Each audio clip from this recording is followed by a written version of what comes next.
She could have done so much better. Indeed. My someplace, ma'am. Stop it! We are not accepting this marriage. Oui, Patty. If you are not stop this, I will call the police. This is our life. You cannot separate us. When the bride's family called him just a construction worker and told him to leave the technical work to professionals, they had no idea the man they were humiliating held an electrical engineering degree from Georgia Tech. But when their $300,000 wedding was about to be ruined by a catastrophic power failure, this poor groom was about to shock them all with what he was truly capable of. In the opulent ballroom of the Grandview Manor, crystal chandeliers cast dancing shadows across marble floors, while the scent of white roses and expensive champagne filled the air. The sound of designer heels clicking against polished stone echoed through the vast space as wedding guests in their finest attire mingled before the ceremony. Among the sea of perfectly tailored suits and elegant gowns, one figure moved quietly, almost invisibly, adjusting floral arrangements with practiced precision.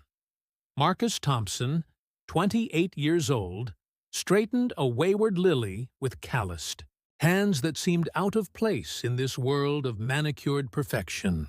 His rented tuxedo, though clean and pressed, couldn't quite hide the fact that it had seen many weddings before this one. His broad shoulders carried themselves with quiet dignity, but his eyes stayed focused on his work, avoiding the judgmental glances that followed him wherever he went in this crowd. "Is that really the groom?" whispered Mrs. Patricia Whitmore, the bride's aunt, her voice dripping with disdain as she watched Marcus carefully position a centerpiece. Her pearl necklace caught the light as she leaned closer to her companion. "Catherine could have done so much better. The boy works construction, for heaven's sake."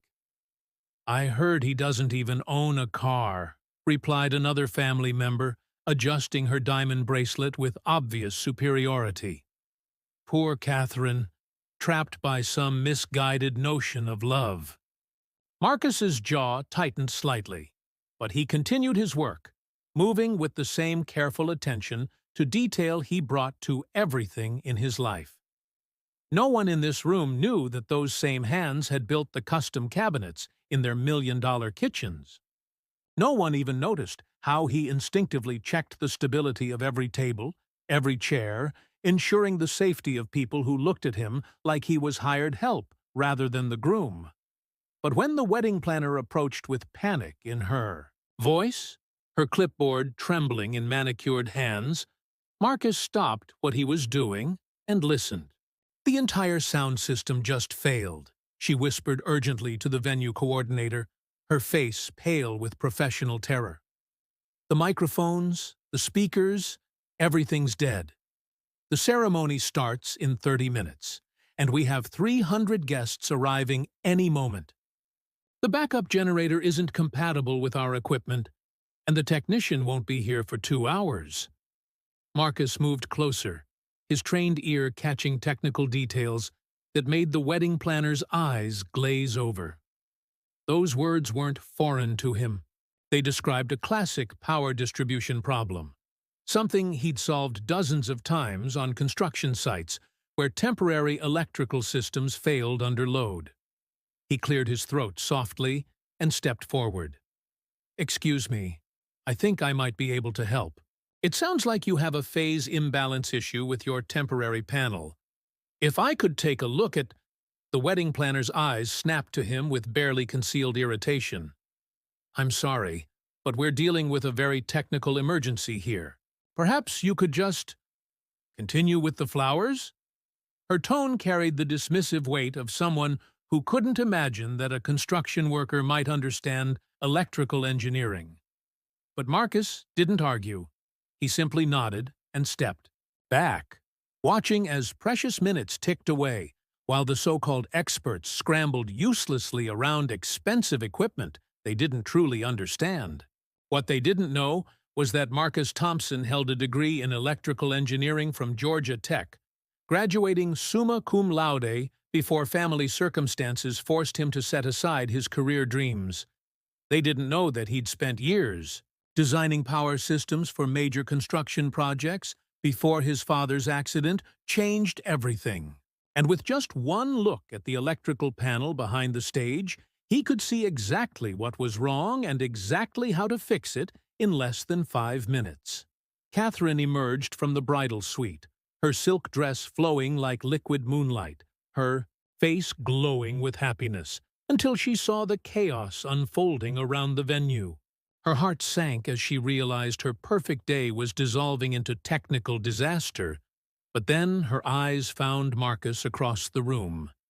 Even surrounded by people who treated him as invisible, even facing their subtle cruelty with grace, he stood, with a quiet strength that reminded her exactly why she'd fallen in love with him in the first place. Because sometimes the most powerful people in the room are the ones everyone else overlooks. And sometimes the person they underestimate is exactly the one who can save them all.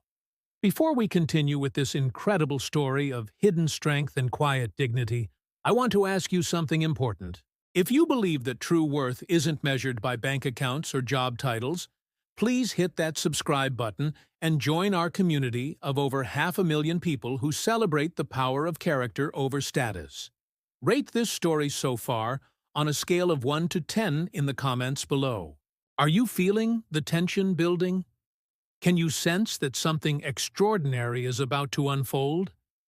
And here's what I really want to know. Have you ever been in Marcus's position? Have you ever been underestimated or dismissed because of how you looked or what job you had? Share your story in the comments because your experience might inspire someone else who's facing the same challenges.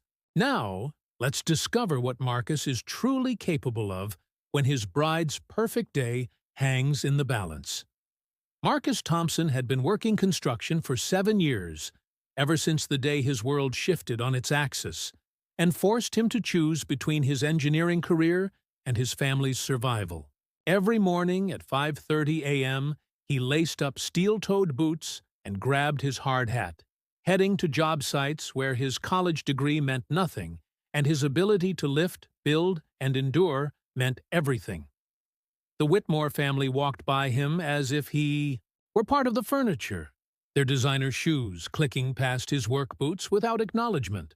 They saw calloused hands and assumed ignorance. They saw dirt under his fingernails and presumed incompetence. But Marcus watched.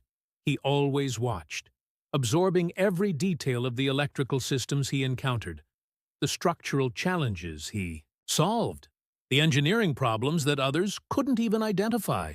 Catherine's family had made their feelings crystal clear from the moment she announced their engagement 6 months earlier.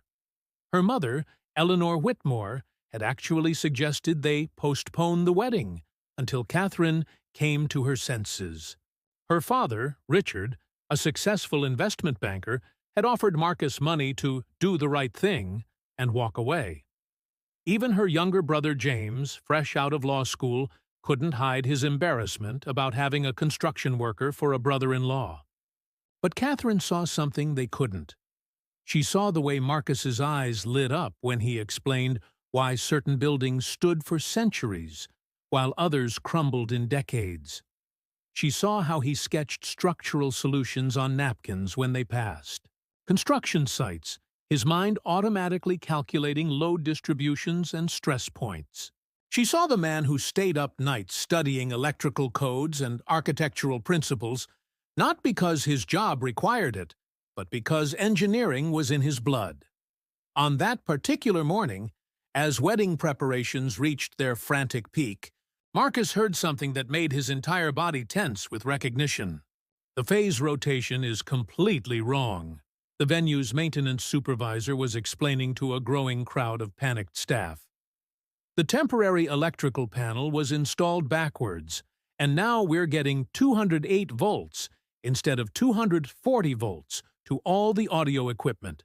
The phase sequence is BCA instead of ABC, which means every piece of equipment is running at reduced power and overheating.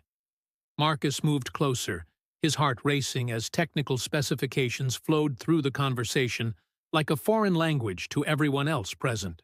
Those words were his native tongue, describing a problem he could solve with his eyes closed and one hand tied behind his back. The wedding coordinator, a thin woman named Vivian, whose clipboard had become an extension of her trembling hands, was nearly in tears. The sound technician says it's a complete rewiring job. He can't fix it without shutting down power to the entire building for at least 2 hours. The ceremony is supposed to start in 25 minutes. Marcus stepped forward, his work-roughened hands steady despite the chaos around him. "Excuse me, I couldn't help but overhear. You don't need to rewire anything. You just need to swap 2 phases at the panel. It's a 5-minute fix, if you have the right tools." Every head in the circle turned toward him with expressions ranging from confusion to outright annoyance.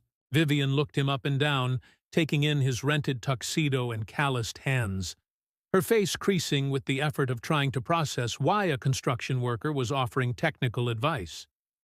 "I appreciate your enthusiasm," she said, with the patronizing tone reserved for helpful but misguided civilians. "But this is a very complex electrical issue. We need certified professionals." "I understand your concern," Marcus replied quietly, maintaining his dignity despite the dismissive looks surrounding him. "But I've worked with 3-phase power systems for years. The problem you're describing is actually quite common on construction sites where temporary panels are installed quickly." Richard Whitmore appeared at that moment, having heard the commotion from across the ballroom. His silver hair was perfectly styled, his custom suit impeccable, and his expression carried the authority of a man accustomed to solving problems with money rather than knowledge. "What's going on here?" he demanded, his eyes settling on Marcus with obvious displeasure. "Why is the groom involved in technical discussions instead of preparing for the ceremony?" The maintenance supervisor, eager to defer to authority, quickly explained the situation while shooting apologetic glances at Marcus. "Sir, we have a major electrical problem that's going to delay everything by at least 2 hours. Your son-in-law here was trying to offer some suggestions." Richard's laugh was sharp and cold. "Marcus, I appreciate your desire to help, but this isn't a construction site. These are sophisticated systems that require actual expertise, not good intentions, and manual labor experience." The words hit like physical blows, but Marcus absorbed them the same way he'd learned to absorb falling debris and equipment failures, with practiced resilience and unwavering focus on the problem at hand. "Of course, sir," Marcus replied, his voice steady despite the heat rising in his chest.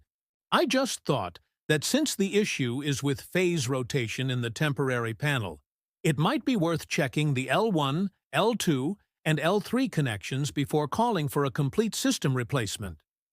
His use of specific electrical terminology caused a moment of surprised silence, but Richard recovered quickly, his dismissal even more pointed than before. "Son, I'm sure those terms sound impressive, but leave the technical work to the professionals. Why don't you focus on making sure you're ready to marry my daughter, assuming we can actually get this mess sorted out?" Marcus nodded respectfully and stepped back, but something fundamental had shifted inside him. This wasn't just embarrassment anymore. This wasn't just the familiar sting of being underestimated because of his clothes or his job title. This was watching his bride's perfect day crumble while he stood there with the knowledge and skills to save it, silenced by prejudice and arrogance. He walked toward the electrical room, his steps measured and purposeful. In his pocket, his phone buzzed with a text from Catherine. "Whatever's happening with the sound system, don't let it stress you out. All I need is you." But deep inside, something had stirred. 7 years of swallowing his expertise. 7 years of accepting that his education didn't matter in his current world. 7 years of letting others define his worth. That was about to end. 20 minutes later, the situation had escalated from technical crisis to complete disaster. The wedding coordinator's clipboard had been abandoned on a nearby table as Vivian paced frantically between the electrical room and the main ballroom, her carefully styled hair beginning to show signs of stress-induced dishevelment. Sweat beaded on her forehead despite the air conditioning, and her voice had risen to near panic levels. "The backup technician just called," she announced to the growing crowd of concerned family members and venue staff. "He's stuck in traffic from another emergency call and won't be here for at least 90 minutes. Even then, he says it might be a complete replacement job for the distribution panel." The murmur of 300 arriving guests grew louder in the main ballroom, their voices carrying undertones of confusion and impatience. Catherine's great-aunt Millicent, a formidable woman in her 70s who had flown in from Boston specifically for this wedding, was already making pointed comments about poor planning and amateur venues. Marcus stood near the back of the crisis meeting, watching the chaos unfold with growing frustration. His trained mind had already diagnosed the exact problem, calculated the precise solution, and estimated the repair time down to the minute. But every attempt to contribute had been met with polite dismissal or outright condescension. The venue's general manager, a nervous man named Robert who clearly understood that his career hung in the balance, was fielding increasingly aggressive questions from Richard Whitmore about potential lawsuits and compensation for the ruined wedding. "Perhaps we should consider postponing the ceremony," Eleanor Whitmore suggested, her voice carrying the cold calculation of someone protecting the family's social reputation. "Better to reschedule than to have a wedding that everyone will remember, for all the wrong reasons." Catherine appeared at the edge of the group, her wedding dress pristine, but her face showing the strain of watching her perfect day dissolve into chaos. Her eyes found Marcus across the room, and he saw the trust there, the quiet confidence that somehow everything would work out because he was there with her. That look broke something inside him. Without asking permission or waiting for acknowledgement, Marcus walked directly to Robert, the venue manager, and spoke in clear, professional tones that cut through the frantic conversations around them. "Sir, I need to explain something to you about three-phase electrical systems and why your current approach won't work." Robert, desperate for any solution, turned to Marcus with the first genuine attention anyone had given him all morning. "What do you mean?" "The problem isn't with your equipment," Marcus continued, his voice gaining confidence as he stepped into his area of expertise. "Your temporary electrical panel was installed with incorrect phase sequencing instead of the standard ABC rotation. Your phases are connected BCA. This creates a voltage drop that reduces power to your audio equipment from 240 volts to 208 volts, causing overheating and system failures." The technical explanation caused several people to stop their side conversations and focus on Marcus, though their expressions remained skeptical. Richard Whitmore's face, in particular, showed a mixture of surprise and annoyance that his son-in-law was dominating a technical discussion. "The solution," Marcus continued, "is to swap the L1 and L3 connections at the main distribution panel. It's a 5-minute job that requires shutting down power for less than 2 minutes. No rewiring, no equipment replacement, no waiting for technicians." Robert's eyes lit up with desperate hope. "Are you sure about this? How do you know so much? About electrical systems?" Before Marcus could answer, Richard stepped forward with authority and irritation. "Robert, I appreciate that we're all looking for quick solutions, but we can't risk making the situation worse by letting unqualified people experiment with electrical systems. Marcus works construction, not electrical engineering. Actually, Marcus said quietly, I studied electrical engineering at Georgia Tech. I worked for Henderson and Associates, designing power distribution systems for commercial construction projects before he paused. The familiar weight of family responsibility and sacrifice settling on his shoulders like a heavy cloak. Before family circumstances required me to change career paths, he finished. The silence that followed was thick with shock and recalculation. Eleanor Whitmore's perfectly composed facade cracked slightly as she processed this information. James, Catherine's brother, looked genuinely stunned. Even Vivian, the wedding coordinator, stopped her pacing to stare at Marcus with new assessment. But it was Richard's response that cut deepest. Even if that's true, he said, with barely controlled frustration, you haven't worked in that field for years. These are sophisticated systems worth hundreds of thousands of dollars. We can't risk having someone who's been swinging hammers instead of designing circuits try to fix complex electrical problems. The dismissal was so complete, so devastating in its implications, that several people in the group looked uncomfortable. But Marcus absorbed it the same way he'd learned to absorb everything else, with quiet dignity and unwavering focus on what mattered most. Catherine stepped forward, her wedding dress rustling softly against the marble floor. Daddy, Marcus graduated summa cum laude. He's the smartest person I know. Darling, Richard replied with the patience reserved for naive children. Intelligence and current competence are two different things. We need professionals, not good intentions.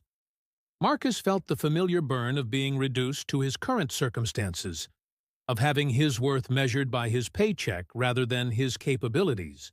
But this time, something was different. This time, it wasn't just about his pride or his dignity. This time, his bride was counting on him. He looked around the room at the faces surrounding him, some genuinely concerned about the wedding, others clearly more interested in the drama, all of them watching to see what the construction worker would do when challenged about technical matters beyond his supposed expertise. I understand your concerns, Marcus said, his voice steady and professional. But I'm not asking you to take my word for anything. I'm offering to show you the diagnostic readings that confirm my assessment, explain exactly what I'm going to do before I do it, and complete the repair in front of witnesses who can verify every step. He pulled out his smartphone and opened an electrical calculator app that few people outside the engineering field would even recognize, much less know how to use properly. The current phase sequence is creating a 13.4% voltage drop across your distribution system, he continued, showing calculations that proved his diagnostic accuracy. Correcting the phase rotation will restore full voltage and eliminate the overheating that's causing your equipment failures. Robert looked at the technical data, then at Richard's skeptical face, then at the clock showing 15 minutes until ceremony time. Mr. Whitmore, he said quietly, what if he's right? In the small utility room adjacent to the main ballroom, Marcus knelt before the electrical panel with his smartphone flashlight, the familiar weight of technical problem-solving settling over him like a comfortable jacket he'd almost forgotten how to wear. His fingers moved with practiced precision, identifying circuits and tracing connections while his mind automatically calculated loads and voltages. On the wall beside him hung his old Georgia Tech diploma in a simple frame that Catherine had insisted on bringing to their small apartment. The photograph from graduation day showed a younger Marcus in cap and gown, standing proudly next to his parents outside the electrical engineering building, where he'd spent 4 years mastering everything from power systems design to advanced circuit analysis. Back then, this was his language. He could read electrical schematics like poetry, design distribution systems that would power entire city blocks, and troubleshoot complex industrial equipment with the confidence that came from deep understanding rather than just experience. His senior thesis had focused on three-phase power optimization in temporary construction environments, exactly the type of problem now threatening Catherine's wedding. The job offer from Henderson and Associates had been everything he'd dreamed of during late nights in the engineering library. Commercial electrical design for major construction projects, working with architects and contractors to bring massive buildings to life. Starting salary that would have made his parents proud after all their sacrifices to put him through school. He'd accepted immediately, signed the contract, and spent 2 weeks researching the company's major projects before his father's accident changed everything. Thomas Thompson had been a mechanic for 38 years, working in the same auto shop since Marcus was in elementary school, his hands scarred by decades of engine repairs and electrical troubleshooting on vehicles, had taught Marcus his first lessons about how systems worked and why they failed. But at age 58, those experienced hands had slipped while working under a hydraulic lift, and in one terrible moment, Thomas Thompson's career and his family's financial security was over. The medical bills came first. Then the mortgage payments his father could no longer make. Then the reality that his mother's part-time job at the local library wouldn't cover even basic living expenses for a family facing long-term disability. Marcus remembered sitting in the hospital waiting room the night before he was supposed to start his engineering career, holding his father's calloused hand and making the decision that would define the next 7 years of his life. The last time he touched his diploma, he'd been 22 years old, calling Henderson and Associates to explain that family circumstances required him to decline their offer. The person in human resources had been understanding but clear. Positions like that didn't wait, and the opportunity might not come again.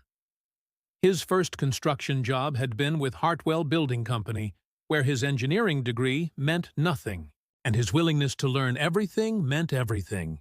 He'd started as a general laborer, but his ability to read blueprints and understand structural systems had caught the attention of foremen, who taught him carpentry, electrical rough-in, and the 100 small skills that separate competent construction workers from excellent ones. 7 years later, Marcus could frame a house, install complex electrical systems, and solve technical problems that stumped workers with decades more experience. But he'd never stopped being an engineer in his heart, never stopped seeing the mathematical elegance in properly designed systems, never stopped calculating load distributions and stress points, even when his official job was swinging hammers and pulling wire. Catherine had fallen in love with both sides of him, the thoughtful engineer who explained why buildings stood up, and the skilled craftsman whose hands could create beauty from raw materials. She'd seen him sketch structural solutions on napkins and wire electrical panels with the confidence of someone who understood not just how to do the work, but why the work mattered. But her family had never seen past the work boots and the paycheck. Now, staring at the incorrectly wired electrical panel that was threatening to ruin the most important day of Catherine's life, Marcus felt 7 years of suppressed expertise rising to the surface, like water finding its level. He photographed the current wiring configuration, opened his electrical engineering apps, and began the diagnostic process he'd learned in college and perfected through years of practical application. Phase rotation, voltage drop calculations, load balancing. The technical concepts flowed through his mind with the ease of a pianist returning to familiar music after years away from the keyboard. There it is, he whispered to himself as the problem revealed itself in perfect clarity. It was always there. The solution was elegant in its simplicity. The installation crew had connected the three-phase power in the wrong sequence, creating a rotating magnetic field that reduced voltage and caused equipment to run hot and inefficient. Correcting the phase order would restore full power and eliminate every problem currently plaguing the audio system. More importantly, Marcus realized he could implement the fix without shutting down power to the rest of the building. By using a temporary bypass configuration he'd learned working on live electrical systems at construction sites, he could maintain power to essential systems while correcting the phase rotation, a technique that probably wasn't in any textbook, but had been proven safe through years of field experience. He called Catherine, his voice steady with quiet confidence she hadn't heard in months. "Sweetheart, I know what's wrong with the sound system, and I know exactly how to fix it. Can you ask your father and the venue manager to meet me in the electrical room?" "Marcus," Catherine's voice carried relief, and something else. Pride. "Are you sure?" "I'm sure," he replied, looking at his diploma on the wall, and then at his hands, scarred now from years of construction work, but still capable of the precision his education had taught him. "I've been sure for 7 years. I just finally remembered that being sure was enough." When he finished the call, Marcus stood up and looked around the small room that contained all the technical systems keeping the venue operational. For the first time since his father's accident, he wasn't Marcus the construction worker trying to fit into a world that didn't value his background. He was Marcus the electrical engineer, about to solve a problem that had stumped everyone else and save his wife's perfect day. The difference felt like coming home. The venue was still buzzing with nervous energy when Marcus emerged from the utility room at 2:47 a.m., his phone showing detailed photographs of the electrical panel and diagnostic readings that confirmed his analysis. The wedding was scheduled to begin at 3 p.m., and 300 guests were already beginning to arrive, their voices carrying undertones of confusion as staff members whispered about technical difficulties. Marcus entered the main ballroom through the service entrance, moving with purpose toward the crisis command center that had formed around the audio equipment staging area. His work-roughened hands carried a small toolkit he kept in his truck, basic electrical testing equipment that he'd accumulated over years of construction work but had never expected to use at his own wedding. Robert, the venue manager, was fielding increasingly frantic phone calls when Marcus approached. "Sir, I've completed the diagnostic analysis. I can have your audio system fully operational in 12 minutes. The conversation around them stopped, as if someone had pressed a pause button. Vivian looked up from her abandoned clipboard with desperate hope. Eleanor Whitmore paused mid-sentence in her discussion about potential postponement alternatives. Even Richard stopped his heated conversation with the venue's legal representative to focus on Marcus. "You're absolutely certain about this?" Robert asked, his career clearly hanging on the answer. Marcus opened his phone and displayed the electrical readings he'd documented. The phase rotation is BCA instead of ABC, creating a 13.4% voltage drop that reduces your equipment from 240 volts to 208 volts. I can correct this by swapping the L1 and L3 connections at the main panel using a temporary bypass configuration that maintains power to all other systems. He showed them the photographs of the current wiring, the voltage measurements proving his diagnosis, and the step-by-step correction process he'd outlined in professional detail. "The entire fix requires 4 minutes of actual work," Marcus continued, his voice carrying the quiet confidence of someone explaining a problem he understood completely. 2 minutes to install the bypass, 30 seconds to swap the connections, 90 seconds to verify proper phase rotation, and 30 seconds to remove the bypass and restore normal configuration. Richard stepped forward, his skepticism warring with desperate hope. "And if you're wrong? If you damage the system further? Then you call your insurance company and reschedule the wedding," Marcus replied evenly. "But I'm not wrong. I've corrected this exact problem dozens of times on construction sites where temporary power systems are installed quickly under pressure. He looked around the circle of faces, some hopeful, some skeptical, all focused on him with an intensity he'd never experienced in Catherine's family. More importantly, Marcus added, I'm willing to take full legal and financial responsibility for any damage that results from my work. I'll sign whatever liability waivers you need. Catherine appeared at the edge of the group, her wedding dress flowing like liquid silk as she moved to stand beside Marcus. Her hand found his, and she looked at her father with quiet determination. Daddy, he knows what he's doing. Catherine, darling, Eleanor interjected, this isn't about confidence or good intentions. These are sophisticated systems, worth hundreds of thousands of dollars. I know, Catherine interrupted gently. But Marcus designed electrical systems worth millions of dollars before we met. He just never talks about it because he's humble, not because he's incapable. She looked at Marcus with absolute trust. Show them. Robert made the decision with the swift calculation of someone who understood that doing nothing was also a choice with consequences. What do you need from us? Just space to work, and someone to test the audio system the moment I give the all-clear, Marcus replied, and maybe someone to make an announcement to the guests that we're implementing a technical solution and will begin the ceremony in 15 minutes. As Marcus walked toward the electrical room, Richard caught his arm with surprising gentleness. Son, he said quietly, are you absolutely certain about this? Marcus looked at his father-in-law, really looked at him, and saw past the arrogance and dismissiveness to the fear underneath.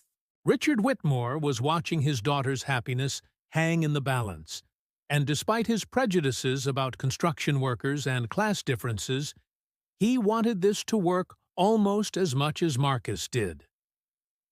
Mr. Whitmore, Marcus replied, I've spent 7 years solving problems that stumped people with more experience than me.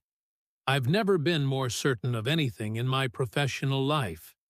He entered the electrical room with quiet focus, his movements economical and precise. The bypass configuration came together exactly as he'd visualized it. Temporary jumpers maintaining power flow while he accessed the main connections. Multimeter readings confirming proper voltage at each step of the process.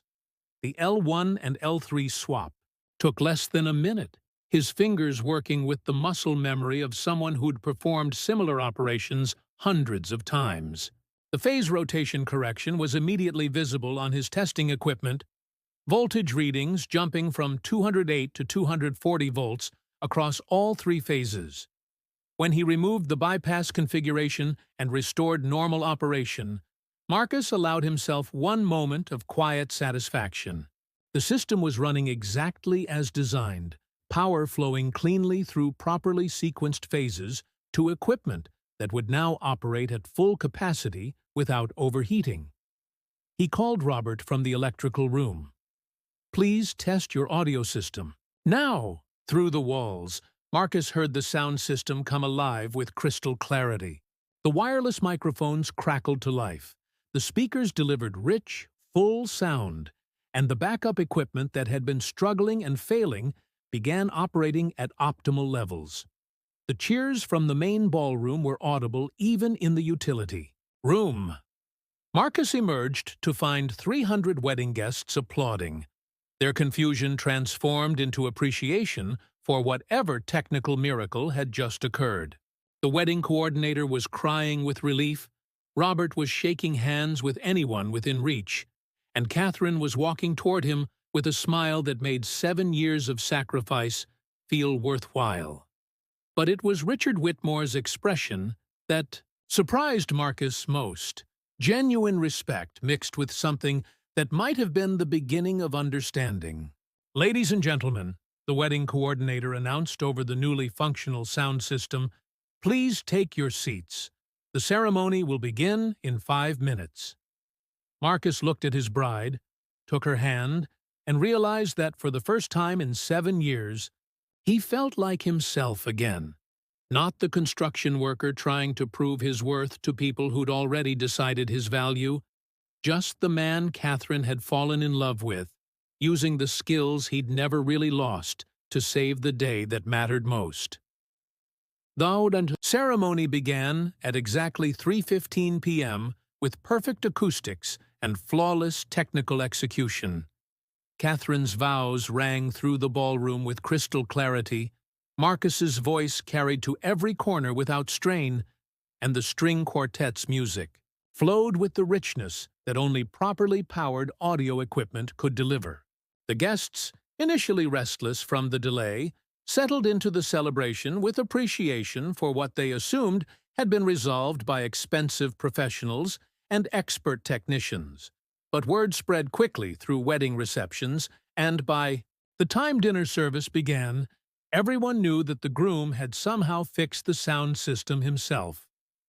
During the cocktail hour, Marcus found himself surrounded by guests who had previously overlooked him entirely.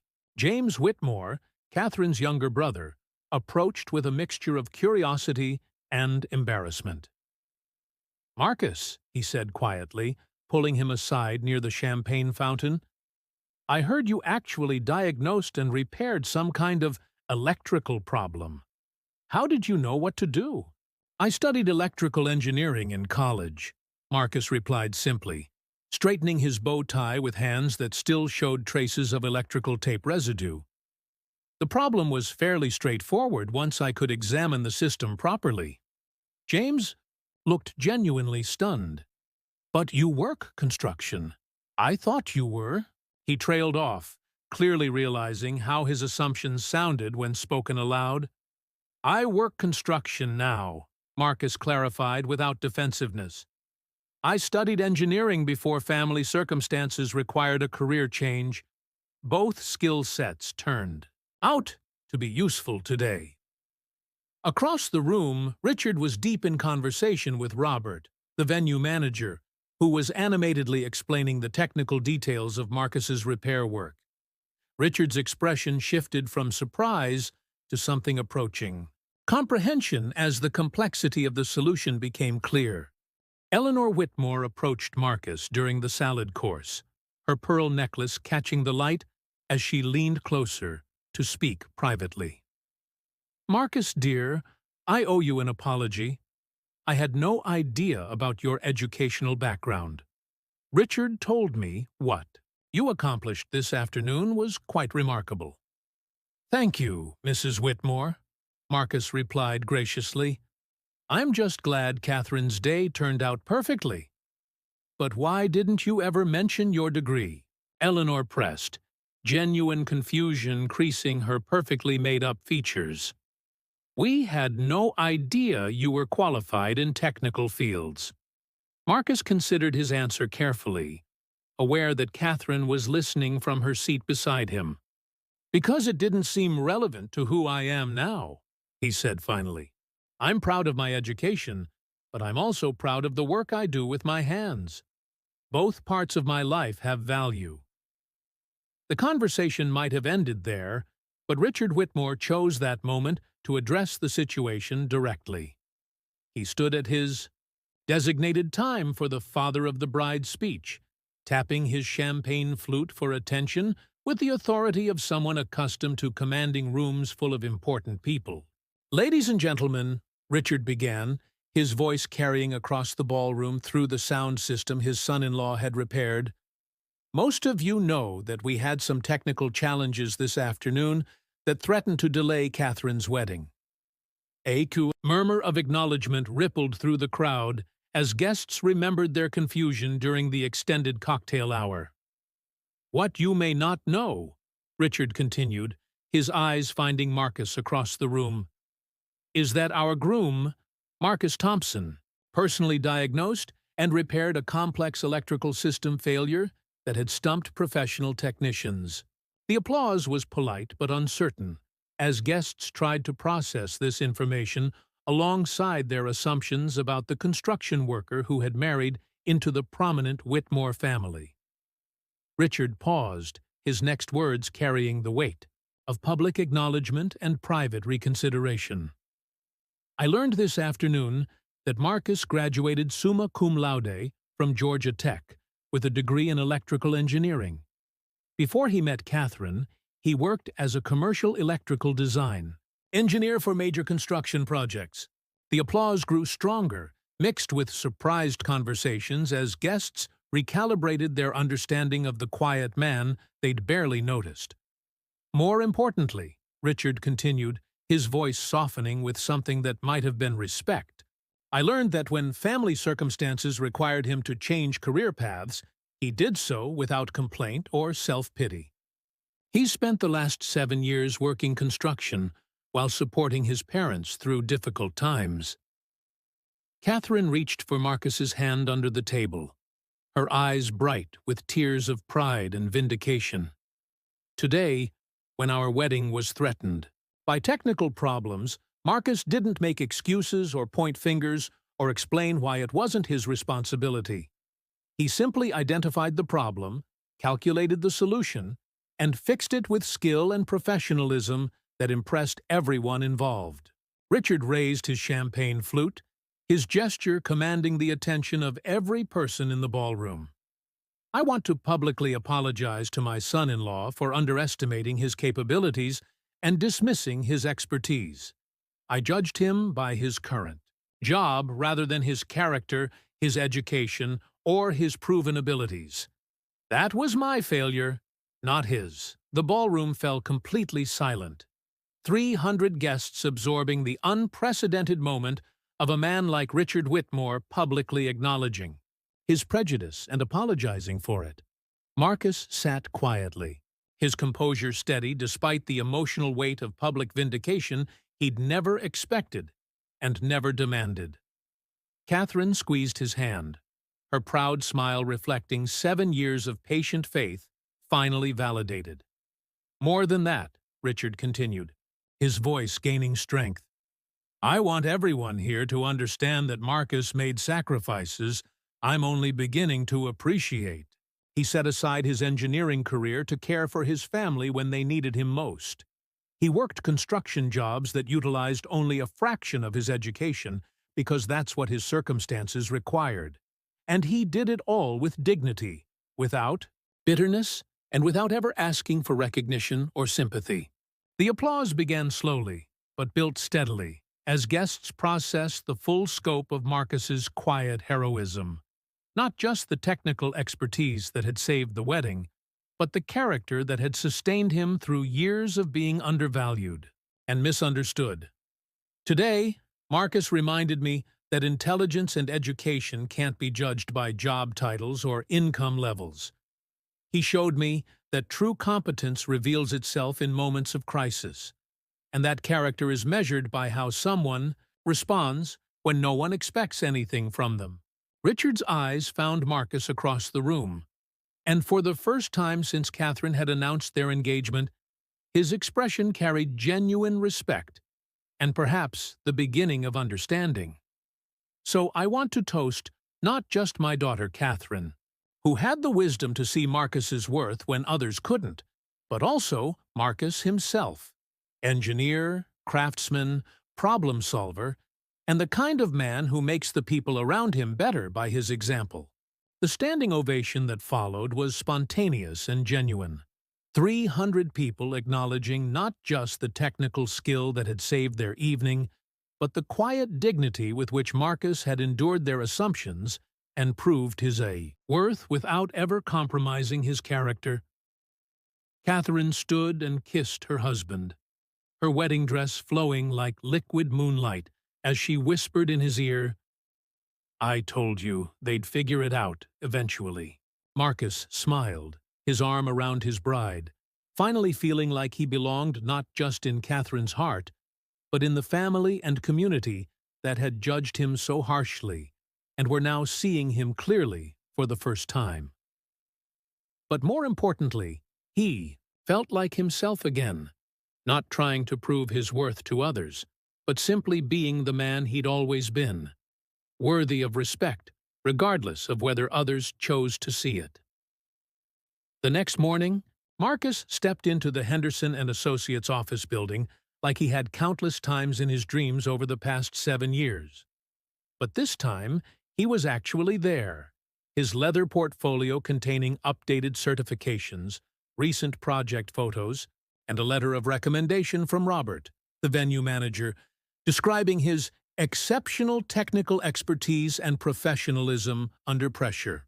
The lobby was exactly as he remembered.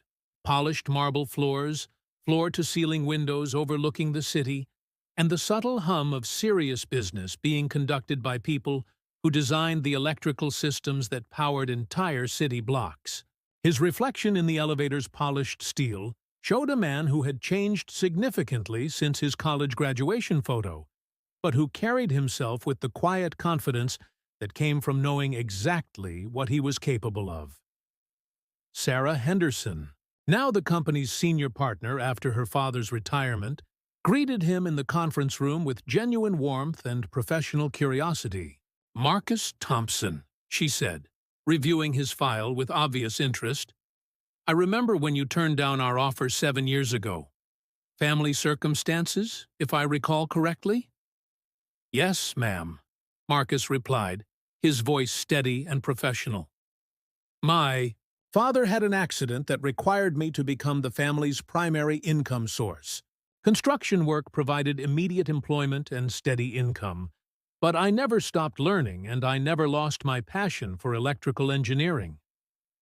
Sarah spread his portfolio across the conference table, examining photographs of complex electrical installations he'd completed on construction sites, continuing education certificates he'd earned during evening classes, and detailed documentation of the systems he'd designed and implemented over the past 7 years. "This is impressive work," she said, pausing at photos of a medical facility's emergency power system that Marcus had designed and installed. "You've essentially been practicing electrical engineering without the title, haven't you?" "I suppose that's accurate," Marcus acknowledged.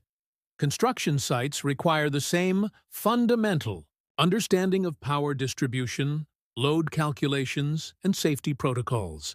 The scale is sometimes different, but the principles are identical." Sarah's next question surprised him with its directness. "Why now?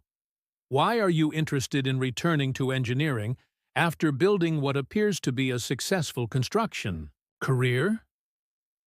Marcus considered his answer carefully, thinking about Catherine's unwavering support, his father's improving health, and the way he'd felt the previous day when his expertise had been recognized and valued. "Because I've learned that I can do both types of work well, but only one of them utilizes my complete skill set," he said finally. "Construction taught me practical problem-solving and real-world application. Engineering gives me the theoretical foundation and design capabilities that can make a larger impact." The interview continued for 2 hours, covering technical concepts, recent industry developments, and the specific challenges facing commercial electrical design in an era of smart buildings and renewable energy integration. Marcus answered every question with the confidence of someone who had never stopped being an engineer, even when his business card said otherwise. "I have a proposal for you," Sarah said as the interview concluded.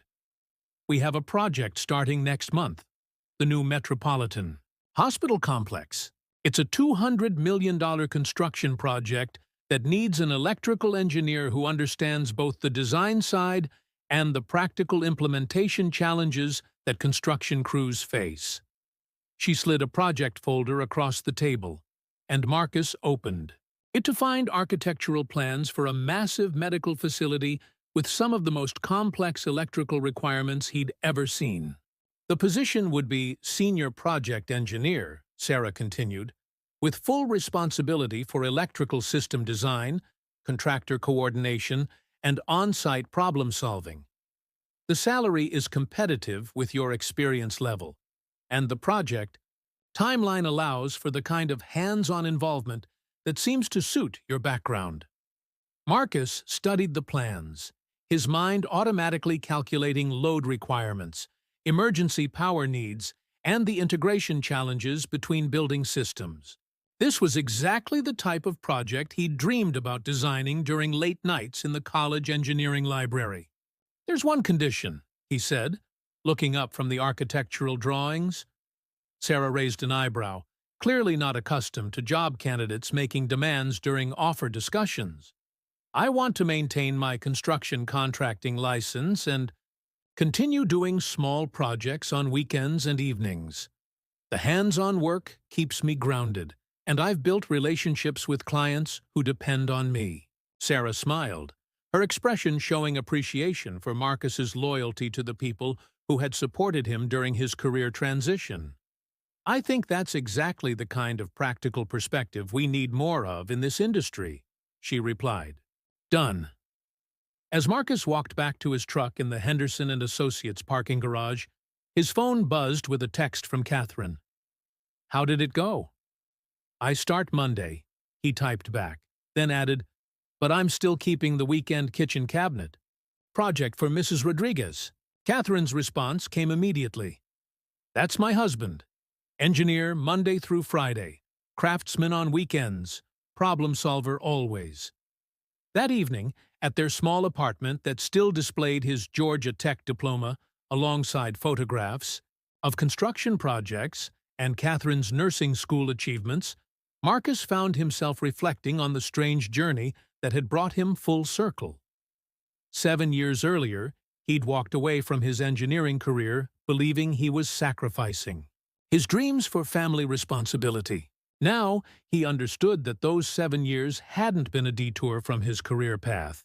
They'd been preparation for a role that required both theoretical knowledge and practical wisdom. The construction experience had taught him things no engineering textbook could convey: how to communicate with workers whose expertise was earned through experience rather than education, how to solve problems with limited resources and tight deadlines, and how to maintain dignity and competence even when others underestimated his abilities.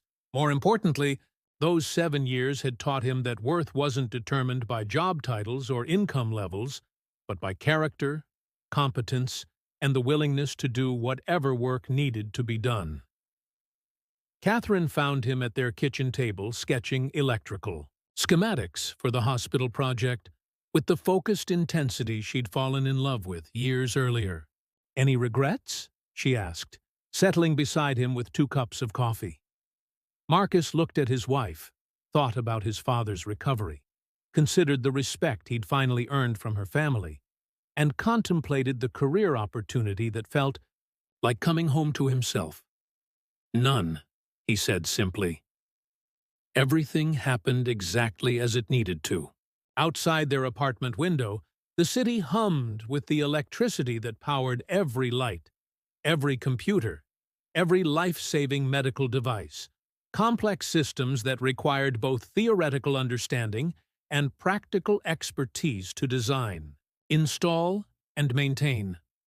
Tomorrow, Marcus would begin designing systems that would keep that power flowing reliably for decades to come, bringing together everything he'd learned as both an engineer and a craftsman.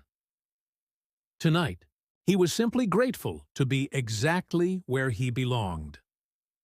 6 months later, Marcus stood in the main corridor of the new Metropolitan Hospital, watching electrical contractors install the power distribution system he'd designed with meticulous attention to both engineering precision and installation practicality. The system incorporated redundant emergency power, sophisticated monitoring technology, and elegant solutions to complex problems that had impressed both the architectural team and the construction crews. But what satisfied him most was watching the electricians work with equipment they understood, following plans that anticipated real-world challenges, and implementing a design that someone with both theoretical knowledge and practical experience had created specifically for them. The inspections passed with 0 deficiencies, Sarah Henderson reported, joining him in the corridor with obvious pride. The construction superintendent said it was the cleanest electrical installation he'd seen in 20 years of hospital work. Marcus nodded, his satisfaction quiet but complete. This was what happened when engineering education met construction experience, systems that worked not just on paper, but in reality. His phone buzzed with a text from Catherine, now working as a charge nurse in the cardiac unit at their current hospital. "Proud of you, always have been."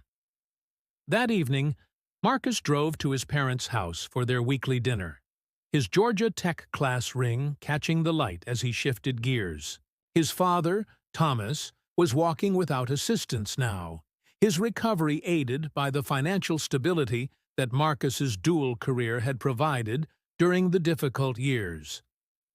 "How's the hospital project?" Thomas asked, as they sat on the back porch, where Marcus had first learned to solve problems with both his mind and his hands. "Finished ahead of schedule," Marcus replied. "They want me to lead the design team for the next phase." Thomas smiled, his mechanic's hands still showing the scars of decades spent diagnosing problems and implementing solutions. "You know what I'm proudest of?" he said. "What's that?" "That you never forgot that all work has dignity, whether you're designing electrical systems or installing them. That you never let anyone convince you that education makes you better than experience, or that experience makes education irrelevant." Marcus looked at his father, the man whose accident had changed his career path, but whose values had shaped his character. "The most powerful people," Thomas continued, "aren't the ones with the most prestigious jobs or the highest salaries. They're the ones who can see problems clearly, implement solutions effectively, and treat everyone around them with respect, regardless of their role or background." As the sun set over the city they'd helped build and power, Marcus understood that his journey hadn't been about choosing between being an engineer or a construction worker. It had been about becoming the kind of person who could be both, and who understood that true competence comes not from what others think of your work, but from the quality and character you bring to whatever work you choose to do. Sometimes the person everyone overlooks is exactly the one who can save them all.